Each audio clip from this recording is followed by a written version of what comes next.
Hey guys, what's up, and welcome to another episode of Weekly Announcements with me, Ed and Shizzle. For those of you wondering why I don't have a new handy dandy notebook yet, I'm actually recording this episode a little early because this episode is a story time episode. We're diving straight into the handy dandy notebook so I can give you some tea about the Bling Ring. For those of you who don't know, the Bling Ring is a group of teenagers that in the summer of 2007 up until 2008 broke into a bunch of celebrity homes, including Paris Hilton, Lindsay Lohan, Audrina Patridge, and many, many more. Those kids / teenagers, let's just call them punks. Those punks were Calabasas kids, and I happened to be friends with one of them. Close friends at the time, actually. Nick Prugo. Nick Prugo, being the ringleader, chose my house to be the first house to be practiced on burglarizing. Did I say that right? I hope I said that right. Not only that, but they mentioned me in the movie and in the book, with no justice. Let me tell you exactly how I feel and take us back to where it all began. Originally, I met Nick on MySpace in 2006. Nick happened to have a little obsession with me on MySpace, and I don't say that in a cocky way. I'll leave some examples up here. He truly did have a slight obsession. He would get really mad when I didn't reply for a day. He knew that I knew Dylan and Cole Sprouse, and he really wanted to get to know them as well, but there was no way he could have possibly done that because I wasn't even that close with them. He watched my videos on YouTube. He knew all of my friends' names. He added them all on MySpace. He would message me a ton. There are some YouTube videos on this channel that still exist, still uploaded today, of me and Nick Prugo and our friends hanging out. So you can definitely go back to those if you're a little skeptical on the story. So I met Nick in person after a while of him wanting to hang out and me turning him down and saying I'm busy, but I was actually kind of scared to meet someone that I never met in person, that I was talking to online, just because I was self-conscious and also worried. I did know that he was a real person. Finally, in October 2006, we met and we went to a Laker game. Me, my best friend at the time, Jeremy Sumter, who played Peter Pan in the movie, and Nick Prugo. Nick happened to be family friends with Jeremy. So we went to a Laker game. We had a good time. It was my first time meeting him. So all four of us hung out another time at the AMC and then at Jeremy's house, and it was just like a fun little group that we had, and I was like, oh cool, it's Peter Pan, that's awesome. I even posted a video of all of us hanging out and drinking on YouTube, which I later had to delete because his agent called Jeremy and Jeremy called Nick, and I was in the car with Nick and Nick freaked out that I posted it even though he knew I posted it. I was 16 years old and stupid at the time, so I'm stupid now too.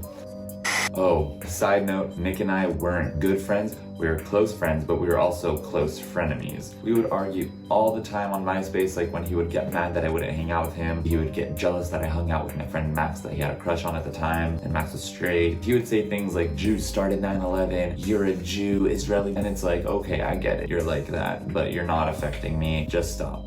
So around this time, I was always on MySpace. I called myself Ed and Hilton. I would post bulletins about everything I had to do. Sleeping at my cousin's house, going to this party, going to this state, going to this country, going to here for this amount of time. And I happened to post that I was going to Jamaica for 11 days in July of 2007 in a MySpace bulletin. Those of you who don't know what MySpace is, it's basically what Facebook is, but not.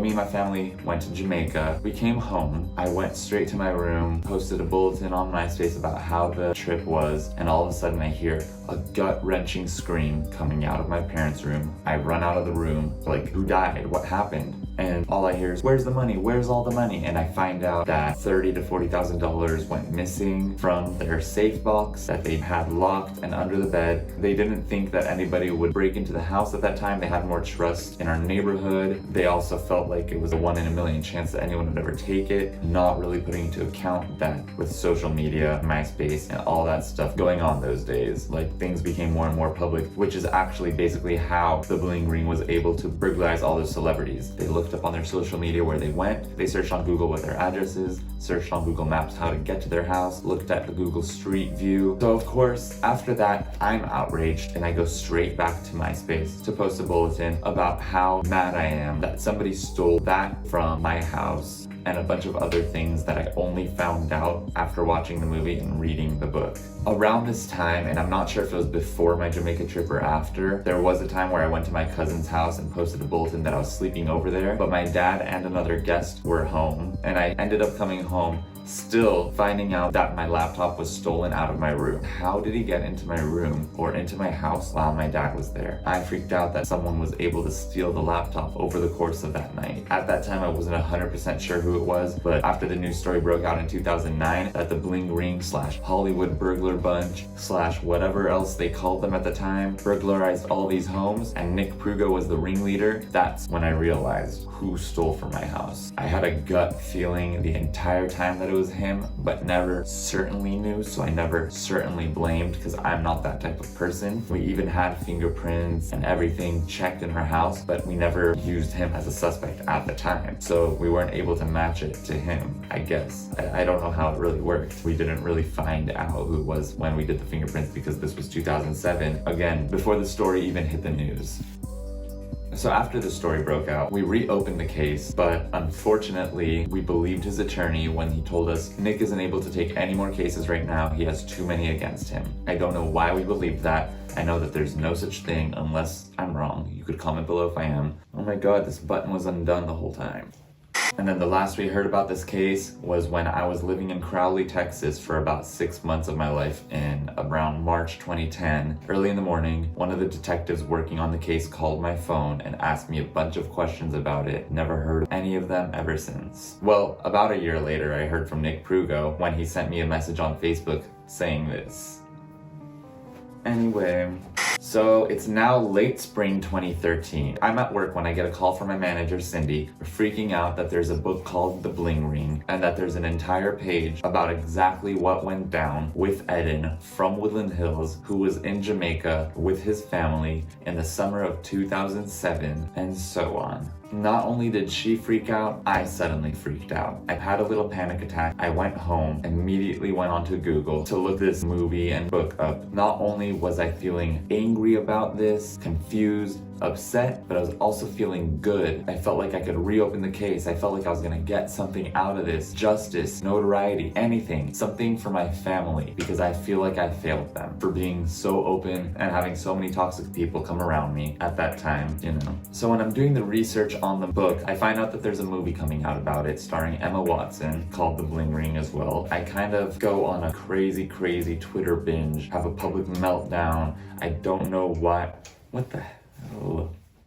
I don't know if they're gonna mention me in the movie, but then I somehow find out that they call me Evan in the movie. I think I found the script or something online. They still use Woodland Hills, they still use the same story. I only found out through this movie and book that they took my Infiniti at the time on a joyride to Melrose to go shopping and brought my car back. I always wondered in my head why my gas tank was on empty when I came back from Jamaica when it was never empty at that time. So that was a little extra lemon and salt to the cut. I did see the movie and it was really boring. The actor that played Nick, nothing against him at all, but the journalist Nancy Jo Sales, who wrote the book, and Sofia Coppola, who directed and produced the movie, you guys made Nick look like an innocent, bullied, persuaded, nice, young boy when he was a sassy boy who wouldn't take no for an answer. Don't give her candy.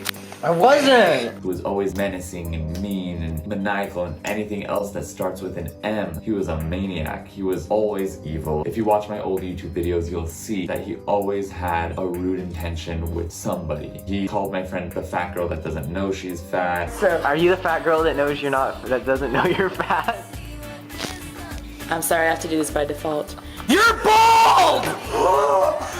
He called my other friend gay all the time when he wasn't. He was like a little bully in the group. He just wanted to fit in by being mean. These girls that he met were mean girls that he felt like he had to impress. That's why the journalist feels for him, because he probably explained that he felt like he had to impress them. And I noticed that from him, but he was a piece of shit that felt like he had to impress people.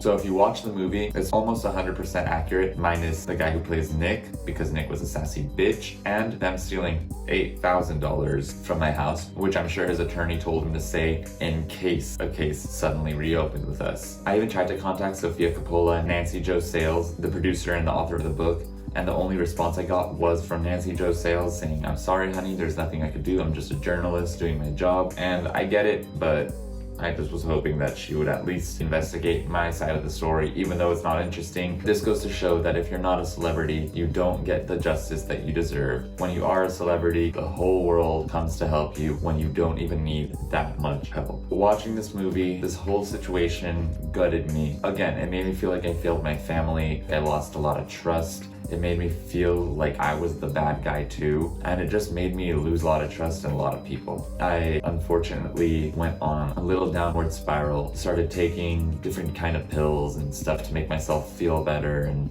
to forget and to numb myself, and it was just a stupid idea. Thank God I didn't get too trapped into that whole web, but I know what it's like and it's really scary.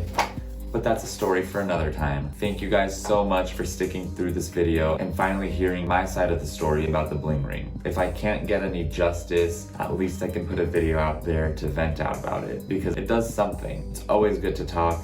It's always good to listen. So I hope that's what you guys do on next week's episode of Weekly Announcements. Thank you guys again so much for watching. I had a great time telling you about the shittiest part of my life. I hope to see you next week. Tune in soon. And I love you all. Bye-bye.